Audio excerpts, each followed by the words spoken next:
La historia comienza 9 días después de la invasión rusa de Ucrania. Una delegación estadounidense aterriza en secreto en el aeropuerto de Caracas, la capital de Venezuela.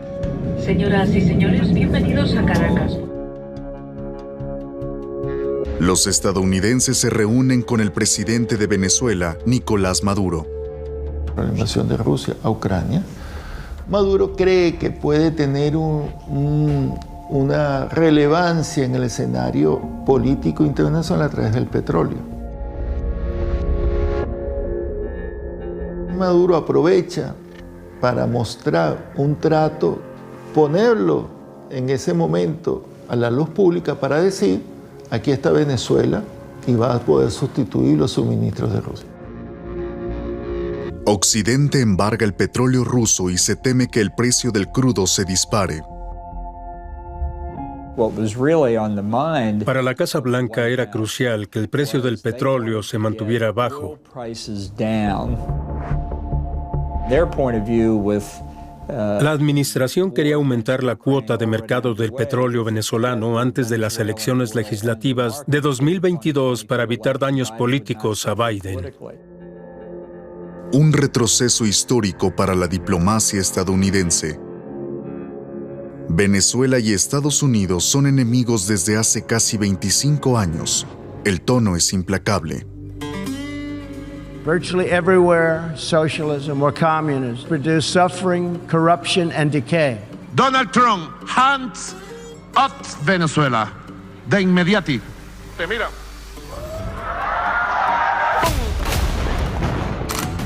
Los estadounidenses ponen precio a la cabeza de Maduro. Quieren deshacerse del héroe de la revolución socialista. But Maduro's grip on tyranny will be smashed and broken. Para la oposición, es el sepulturero de la democracia venezolana. Militarizan el Parlamento Nacional, no nos permiten ingresar. Me tocó trepar una reja. Su país está en bancarrota. Hay intentos de asesinato, pero él se aferra al poder. Y lo han subestimado mucho. Tú no puedes subestimar al enemigo. Si es un hombre astuto, y fíjate que se ha mantenido en el poder. Expulsado de la comunidad internacional, ahora solo puede contar con Rusia, China e Irán, y con sus inmensas reservas de petróleo. Si cae, hasta la victoria siempre. Se levanta de nuevo.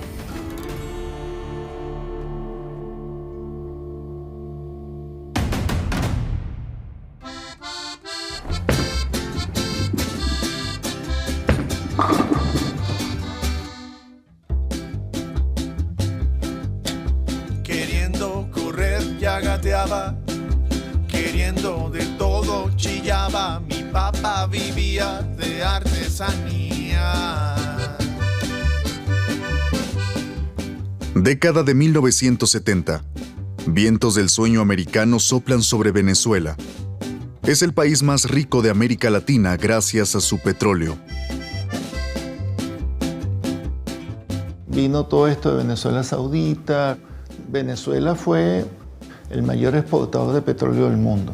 Todos vivimos el petróleo como sucede con todos los países petroleros. El petróleo es el oxígeno que tiene el país en este momento. Antes de 1976, la producción petrolera venezolana estaba controlada por los grandes actores mundiales: Texaco, Exxon y Chevron. Cuando estuve en Venezuela por primera vez, podía ver a los petroleros que entraban y salían desde mi apartamento. Venezuela producía entonces 3 millones de barriles al día. Era una enorme fuente de ingresos para el gobierno venezolano. El país, rico en petróleo, es un importante aliado para los estadounidenses. Por eso Venezuela produce cada vez más petróleo. Pero la riqueza del país se distribuye de forma extremadamente desigual. Los veo y me siento a contar monedas que no me darán la felicidad de la noche y el día. Caracas es una gran ciudad, Maracaibo, Valencia, pero veías todos los ranchos, las favelas, las zonas pobres de nuestro país, eran muchísimas. Esa inmensa riqueza no le estaba llegando a la gente. La mayoría de la población vive en la miseria. Este es el caldo de cultivo para un movimiento revolucionario que presagiará el fin de este sistema profundamente injusto. Ha llegado la hora de la revolución. Su rostro es Hugo Chávez.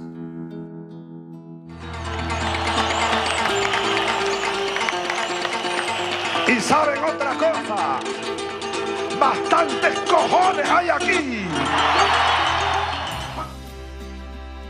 Tras un fallido golpe de Estado, Hugo Chávez gana las elecciones presidenciales en 1998 e inicia su revolución socialista.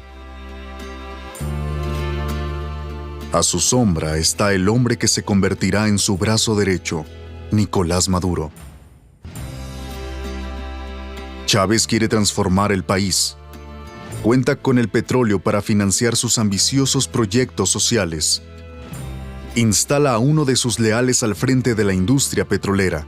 Rafael Ramírez se convierte en uno de los hombres más poderosos del país. Si bien el petróleo fue durante muchos años un instrumento para la dominación, ahora con la revolución bolivariana, el petróleo se ha convertido en un instrumento de liberación de nuestro pueblo. Independencia y patria socialista. Gracias a los dólares del petróleo, los niños de la clase trabajadora también pueden estudiar. 9 millones de familias reciben una vivienda. Logramos llevar la pobreza del país a 7%, la pobreza crítica, que estuvo siempre cercana al 70%. Fueron avances sociales muy importantes. Hugo Chávez pone de cabeza a la política internacional. Nicolás Maduro se convierte en su ministro de Asuntos Exteriores. Él promueve el acercamiento del país a Cuba, Rusia e Irán. Yo conocía a Nicolás Maduro como oficial de seguridad del anillo de seguridad de Hugo Chávez, del primer anillo. Nicolás Maduro estaba como diputado a la Asamblea Nacional, después él fue presidente de la Asamblea Nacional y después lo nombraron canciller. Era como un muchacho de hacer mandados de Hugo Chávez. Pero la salud de Hugo Chávez se deteriora. En diciembre de 2012, su cáncer le obligó a nombrar un sucesor. Buenas noches, Venezuela. Buenas noches a todo el pueblo venezolano. Llama a la mesa a sus seguidores más cercanos. El ministro de Petróleo, Rafael Ramírez, se sienta junto a Chávez y Maduro. Ustedes elijan a Nicolás Maduro como presidente de la República Bolivariana de Venezuela. Yo se los pido desde mi corazón. Viviremos y venceremos. ¡Viva Venezuela! ¡Viva! Unos días más tarde, Hugo Chávez vuela a La Habana. Después de eso, ya no aparece en público.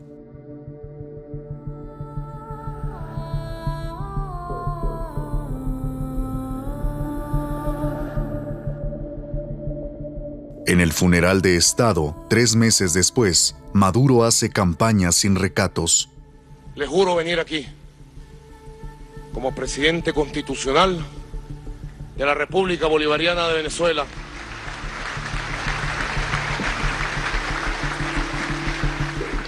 Nicolás Maduro gana las elecciones con el 50.6% de los votos y se convierte en presidente de Venezuela, un giro fatídico de los acontecimientos. Mr. Maduro, a man who was selected to be vice president. El señor Maduro era básicamente solo vicepresidente porque no tenía la inteligencia, el talento y las habilidades para convertirse en una amenaza para el presidente. Pero de pronto se convirtió en presidente de Venezuela.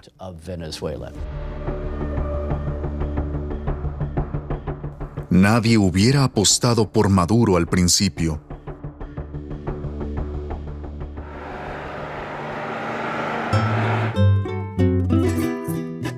La historia de Nicolás Maduro comienza en un autobús.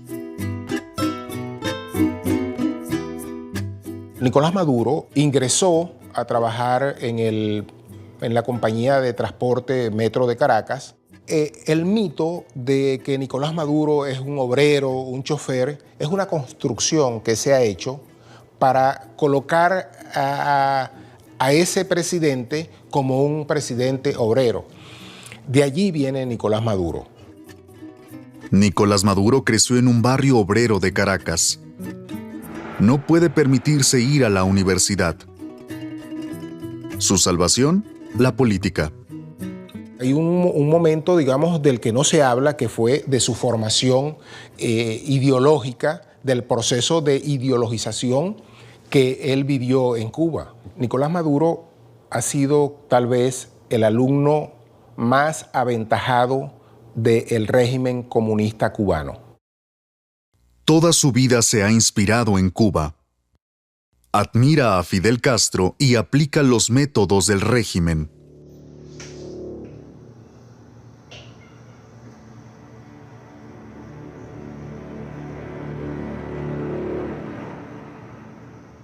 Yo llego a ser director del SEBIN,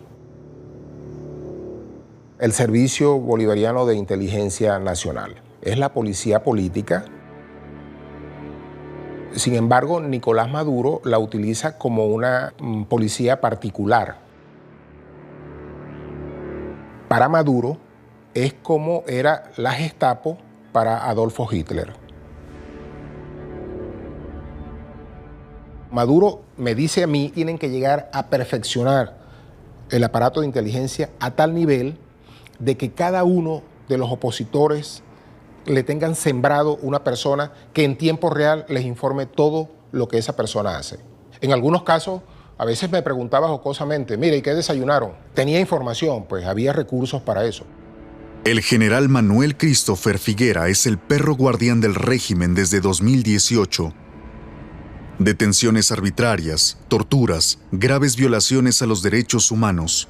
Persigue a miembros de la oposición y a opositores dentro de sus propias filas. El señor Maduro tampoco era respetado por muchos otros chavistas. Los militares en particular le despreciaban y muchos de los primeros chavistas le consideraban un peso ligero.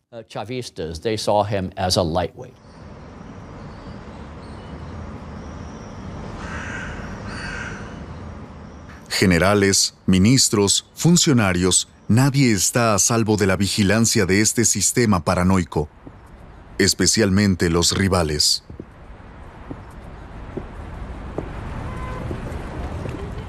Maduro había dado la orden de meterme preso, o sea, tan pronto.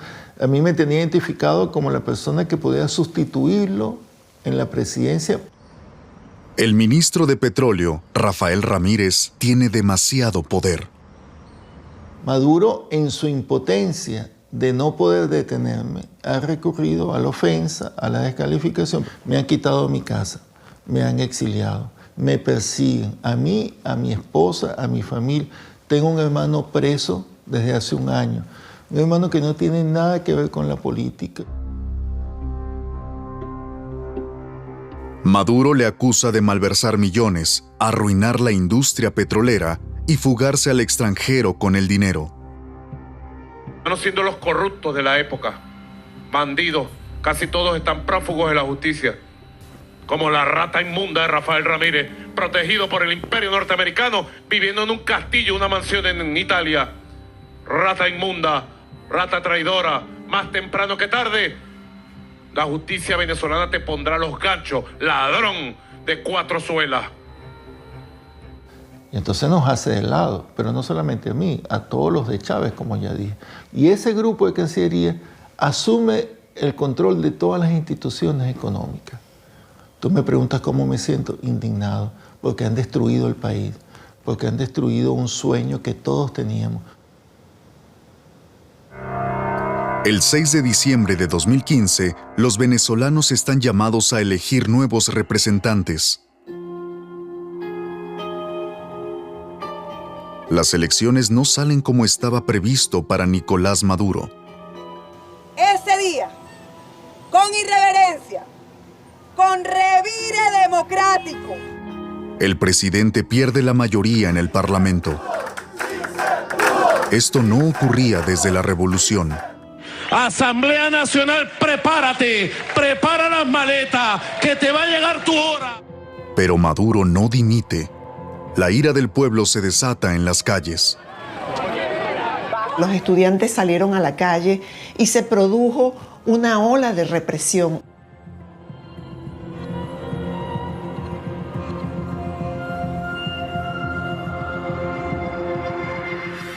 Hubo 131 fallecidos, muertos a mano de los cuerpos de seguridad del Estado.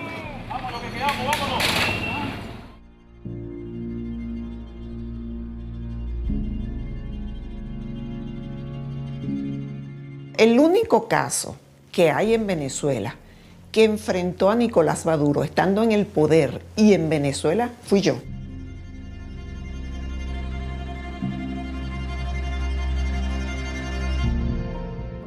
Luisa Ortega es la fiscal general de la República de Venezuela. Está a la cabeza del sistema judicial. En esta posición estratégica ha estado protegiendo al régimen de procedimientos desagradables desde 2007, pero ahora la represión está yendo demasiado lejos para ella. Nosotros pedimos orden de captura, por ejemplo, contra un guardia nacional que con una tanqueta le pasó por encima a unos manifestantes y la respuesta del Poder Judicial fue que el Ministerio Público le estaba violando los derechos humanos al conductor de la tanqueta. ¿Tú has visto esa cosa más absurda? Luisa Ortega cruza una línea roja y lo paga. El día 5 de agosto de 2017, asaltaron el Ministerio Público como a las 3 de la mañana. A las 6 de la mañana yo me entero y me apersono allí como a las 7 de la mañana. Me apersono y, bueno, fui víctima de agresión por parte de los militares que estaban allí. Ya vieron el asedio que hay aquí en el Ministerio Público. Vieron el asedio, ¿cómo tienen aquí? ¿Se va? Yo tuve que huir en una moto porque comenzaron las amenazas de que me iban a golpear allí mismo, que me iban a detener y bueno, quién sabe qué podía pasar. Para Carahota Digital, la fiscal Luisa Ortega Díaz se encuentra escoltada. Yo tuve que disfrazarme, tuve que ponerme una peluca de color negro para transitar por las carreteras venezolanas.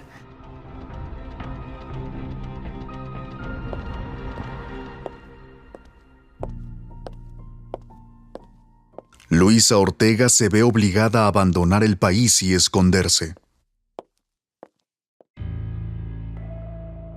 Unos meses más tarde comienza un juicio en la Corte Penal Internacional de La Haya. Ortega presenta documentos que incriminan gravemente al régimen de Venezuela.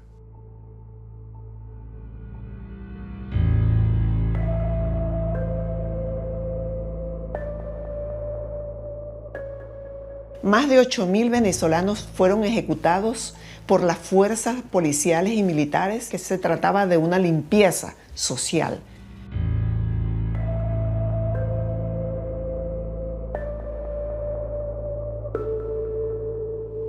¿Por qué querían arrasar con ellos? Indudablemente porque hay una política sistemática de violar a los derechos humanos, mostrarse como fuertes para que la gente no piense, la gente no sienta deseos de reclamar sus derechos, sino que se sienta perseguida, acosada, atemorizada.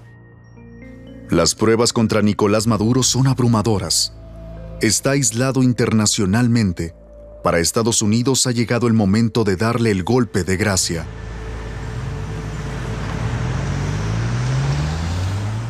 En Washington, un hombre en particular tiene como misión destruir a Nicolás Maduro. John Bolton es el asesor de seguridad nacional de la administración Trump. El alcance de las sanciones previstas no tiene precedentes. En una de las películas de la Guerra de las Galaxias, alguien le da malas noticias a Darth Vader. Este utiliza sus poderes mentales para ahorcar al hombre hasta que cae muerto. Eso es exactamente lo que queríamos hacer con el régimen de Maduro. El embargo de petróleo y gas está asfixiando al país porque sus activos están en el extranjero. Estados Unidos está derrotando a Venezuela sin disparar un tiro. Las sanciones están destruyendo la economía del país. La inflación sube a niveles astronómicos. 1 kilo de arroz cuesta 2,5 millones de bolívares. Hay saqueos. 7 millones de personas abandonan el país.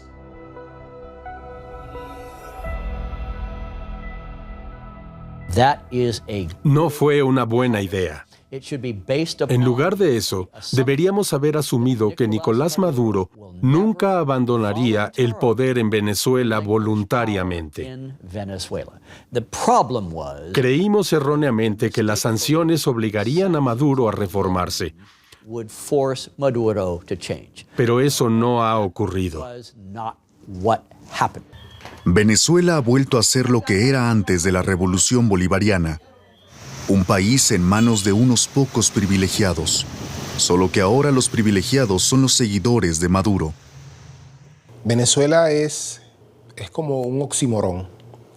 La capital del cielo y del infierno al mismo tiempo. Esa burbuja donde puedes ver carros de lujo, restaurantes de lujos, y al mismo tiempo ves una mayoría en los barrios pobres, que es la realidad. En Caracas, el régimen vuelve a permitir lo impensable, los casinos prohibidos durante la revolución. Las élites del poder malversan los recursos del país y amasan una riqueza escandalosa. Son las dos caras de una misma moneda. El mundo observa cómo Venezuela se hunde en la miseria, librando a la vez una guerra ideológica. We are witnessing a human tragedy. Combien est préoccupante la crise actuelle du Venezuela. Une dictature tente de se survivre au prix d'une détresse humanitaire sans précédent, de radicalisation idéologique inquiétante. Virtually everywhere socialism or communism has been tried, it has produced suffering, corruption and decay. Es como si volviera la Guerra Fría. Dos mundos chocan. Lo que me diga Macron me resbala. Macron es un pelele de la política de Trump contra Venezuela. Macron es un sicario de los intereses de la oligarquía financiera.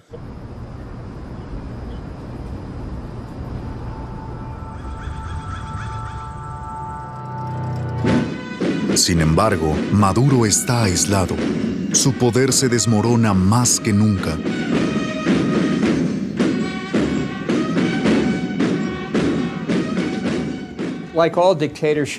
Como todos los dictadores, Maduro se ha apoyado en los militares para mantenerse en el poder. Ha llegado la hora de la recuperación económica y necesitamos.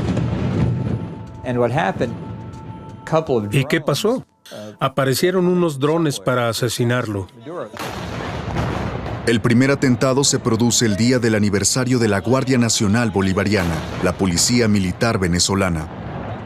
La situación era muy reveladora. No eran tropas fiables. Estaban tratando de salvarse a sí mismos y no a Maduro. No tengo duda en este momento. Y que el mismo personaje que autorizó el uso del dron y el asesinato del presidente Nicolás Maduro, el señor John Bolton, como jefe del complot. Si hubiéramos sido nosotros, habría funcionado. Estados Unidos no tuvo nada que ver. Este intento de asesinato demuestra que la oposición y quizás los militares estaban preparados para actuar.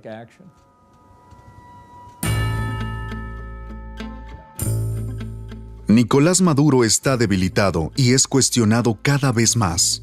El próximo atentado no tardará en llegar.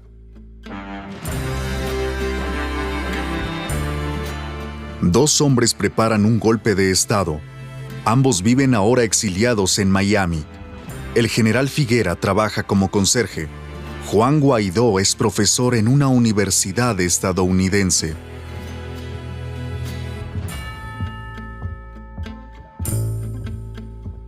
Alfonso Martina, Medina, En 2019, Juan Guaidó es presidente del Parlamento.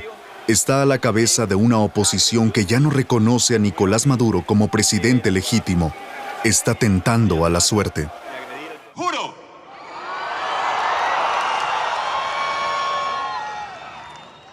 asumir formalmente las competencias del Ejecutivo Nacional como el presidente encargado de Venezuela. Mira, una vez yo me juramento, inmediatamente el presidente Trump en ese momento hace el reconocimiento de la relación. Es muy importante el respaldo de los Estados Unidos a la defensa de la democracia. Para Estados Unidos es importante que Venezuela esté dirigida por un gobierno democrático que simpatice con nuestros intereses, no con los intereses rusos, chinos o iraníes. Joining us in the gallery is the true and legitimate president of Venezuela, Juan Guaidó. Mr. President, please take this message back to your family.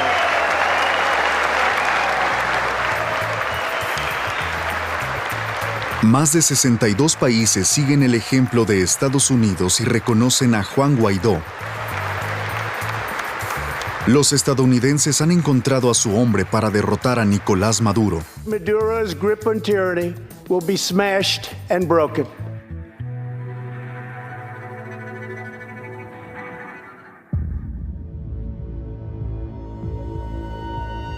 El fin del régimen se respira en Caracas. El 30 de abril de 2019 suena el teléfono en la Casa Blanca. Comienza la Operación Libertad. Hablé con Trump sobre las 5 de la tarde. Le expliqué que uno de los actores más importantes para nosotros era el general Figuera.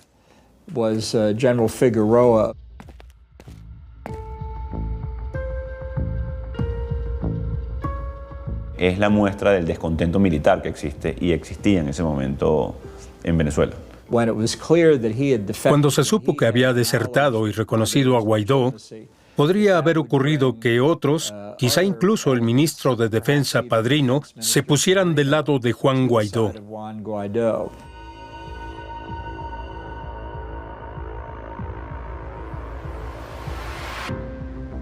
Yo me llevé a presidente del Tribunal Supremo de Justicia en Venezuela, Michael Moreno, lo monté en mi carro y me fui manejando para allá, para casa de Padrino.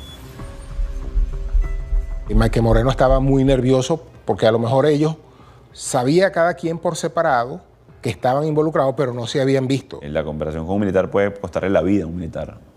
Cárcel, tortura. Y yo los llevé, mire, véanse a la cara y díganse lo que tienen que decir, porque esto no tiene marcha atrás. Ya llegamos a un punto de no retorno. Hoy, como presidente encargado de Venezuela, legítimo comandante en jefe de las Fuerzas Armadas, convoco a todos los soldados a acompañar este proceso del cese definitivo de la usurpación. General en jefe, ministro de la Defensa, iban a estar libres todos los presos políticos. Por supuesto, yo iba a estar con ellos porque esa era mi responsabilidad. El jefe de contrainteligencia tenía la responsabilidad de montar a Maduro en un avión y sacarlo del país. El caos reina en Caracas. El golpe de Estado está en pleno apogeo. La última hora de Nicolás Maduro ha llegado. Al menos eso parece. Creo que Maduro y su esposa querían abandonar el país, pero los rusos y los cubanos se lo impidieron, porque si otros miembros del régimen se hubieran enterado, también habrían huido, y el régimen se habría derrumbado muy rápidamente. El plan de la oposición no funciona. Solo un puñado de soldados responde a la llamada de Juan Guaidó. El resto se queda en los cuarteles. Mira, no quisiera dar precisiones de nombres o no, por lo mismo, porque hubo muchos que habían comprometido a llegar a una hora, a un sitio, a un compromiso y no lo hicieron. Entonces, mira, razones para no actuar en contra de una dictadura hay muchas. Miedo, sobrevivencia, cálculos personales o sencillamente pánico. Buenas noches, Venezuela. Ojo pelado, máxima alerta. Todo el mundo, pues, máxima alerta frente al engaño, la mentira, el golpismo. Un video, no sé si lo tenemos ya. Esa misma noche, Nicolás Maduro declara en televisión que el intento de golpe de Estado ha fracasado. El ministro de Defensa, el general Padrino, está a su lado. Hay quienes quieren desde el exterior una confrontación armada entre venezolanos para justificar una intervención del país, para justificar el peor escenario, para que el imperio meta sus garras dentro de Venezuela. Lo cual también lo hace un poco desigual la lucha que tenemos. Es como jugar un juego de fútbol en una cancha inclinada, cooptan al árbitro, luego lo amenazan. Si un jugador del equipo destaca, lo asesinan, lo torturan o lo mandan al exilio. Buenas noches. Hasta la victoria siempre. Patria querida, venceremos.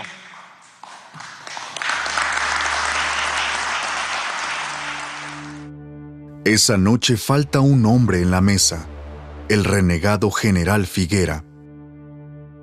Maduro me llamó en varias ocasiones y conversamos por teléfono. Él me pidió que me presentara, pero mi esposa me dijo, no lo hagas o te van a meter en un hueco. Yo creo que es conveniente que tú te huyas. Esta foto se la mandaron a los comandantes de la frontera para que si veían a cualquiera de estos que estaban aquí, yo estaba de primero, nos dieran de baja. Sentí que la muerte estaba caminando conmigo en ese instante. Pero bueno, ya tengo que tratar de salir, por lo menos. En ese momento fue un momento crítico.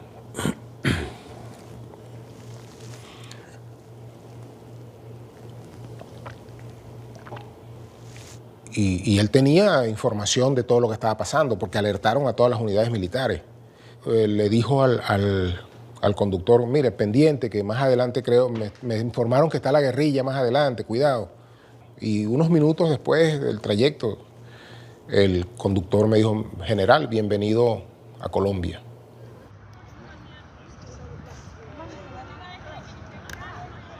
El intento fallido de golpe de Estado es también una derrota para John Bolton y la Casa Blanca. Venezuela está perdida para Estados Unidos por el momento.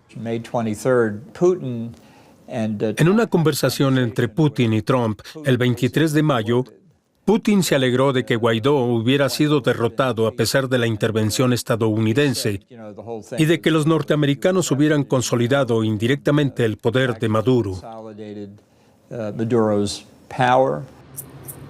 Nicolás Maduro sigue en el poder y se presenta como invencible. El mundo cambia. Joe Biden toma el relevo de Donald Trump. Parte de América Latina vuelve a la izquierda. En Brasil, Lula, el amigo de Maduro, vuelve al poder. Maduro es recibido con todos los honores en Brasilia. Companheiro Maduro, que é preciso, você sabe a narrativa que se construiu contra a Venezuela, da antidemocracia, do autoritarismo, sabe? Então eu acho que cabe à Venezuela mostrar a sua narrativa para que possa efetivamente fazer pessoas mudar de opinião. Está nas suas mãos, companheiro, construir a sua narrativa e virar esse jogo.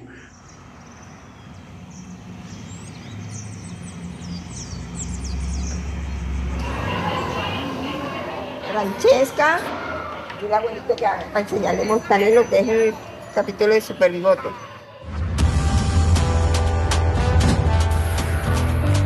Hay un super del que todos hablan, siempre atento cuando el mal ataca. Su puño de hierro es invencible, Super Bigote. Estos son los Estados Unidos que son los que nos impiden la de la luz. Se nos va la luz en toda Venezuela.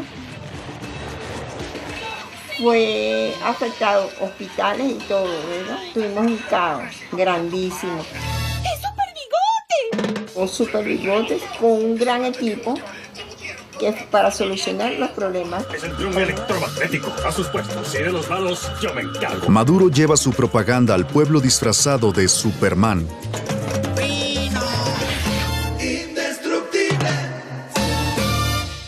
Un culto a la personalidad que no conoce límites.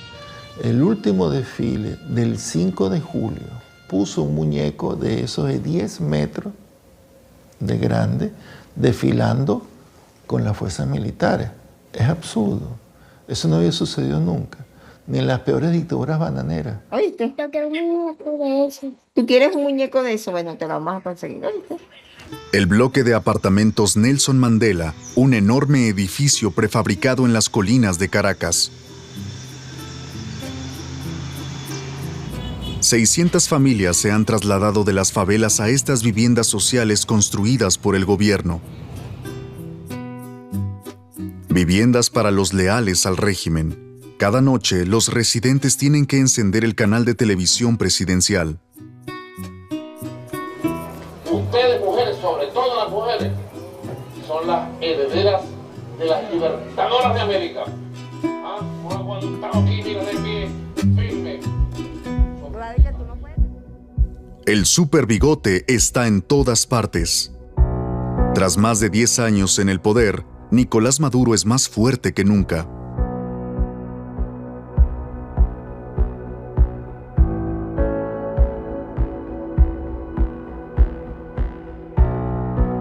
Maduro baila. A su pueblo no le sirve de nada, pero se ve obligado a seguir su ritmo.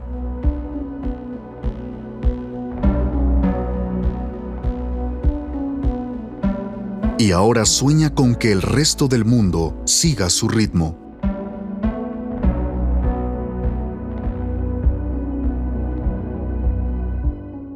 En noviembre de 2022, el mundo se reúne en Egipto. La 27ª Conferencia Mundial sobre el Clima marca el final de la travesía de Maduro por el desierto. Super Bigote también aterrizó en Egipto. El enemigo, el paria de la comunidad internacional, tiene nuevos amigos. Para algunos, imposible. ¿Cómo se va? ¿Très bien? Vous allez bien? Ah. Oui, très bien. Alors, comment ça va chez vous? ¿Cómo le va? ¿Cómo está la cosa por allá? Va très bien, excellent. Chaque jour de mieux. ¿Cuándo nos visita? Alors, quand est-ce que vous allez notre visite? El dictador es cosa del pasado. Ahora le vuelven a llamar presidente. Los años de tensiones diplomáticas se olvidan de repente. Este nuevo acercamiento comienza 8 meses antes, a miles de kilómetros de distancia. La guerra en Ucrania pone de cabeza las relaciones internacionales. Pocos días después de la invasión rusa, una delegación de la Casa Blanca vuela a Caracas. Los estadounidenses quieren hablar con Maduro. El boicot al petróleo ruso hace imprescindibles las mayores reservas de crudo del mundo. Un acercamiento parece de nuevo posible.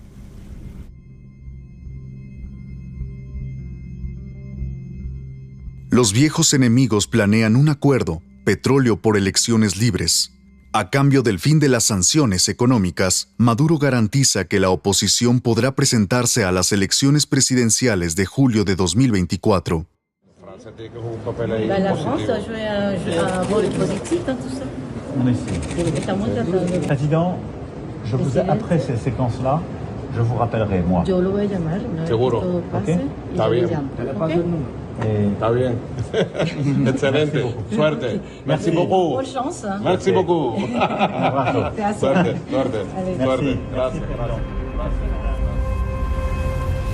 Maduro triunfa. Después de los americanos, los europeos también intentan seducirle. Parece que coopera y firma un acuerdo con la oposición. Pero la impresión es engañosa.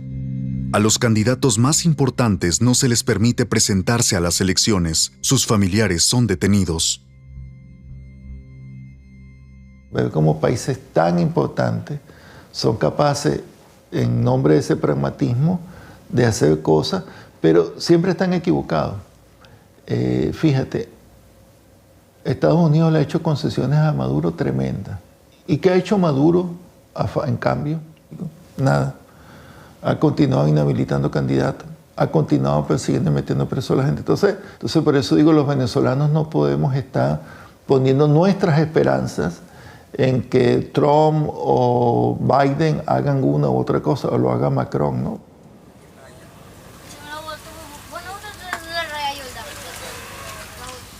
El lago de Maracaibo está bañado por una luz cálida.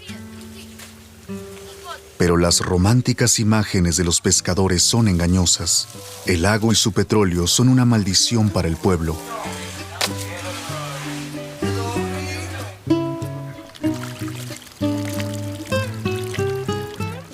A lo lejos, los petroleros estadounidenses parecen burlarse de los pequeños pescadores.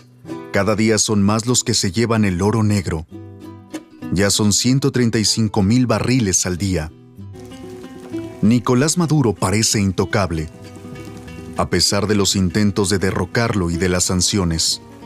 Cuenta con el apoyo de regímenes amigos y sabe hacer negocios con China, Estados Unidos y la Unión Europea, gracias al lago y su tesoro.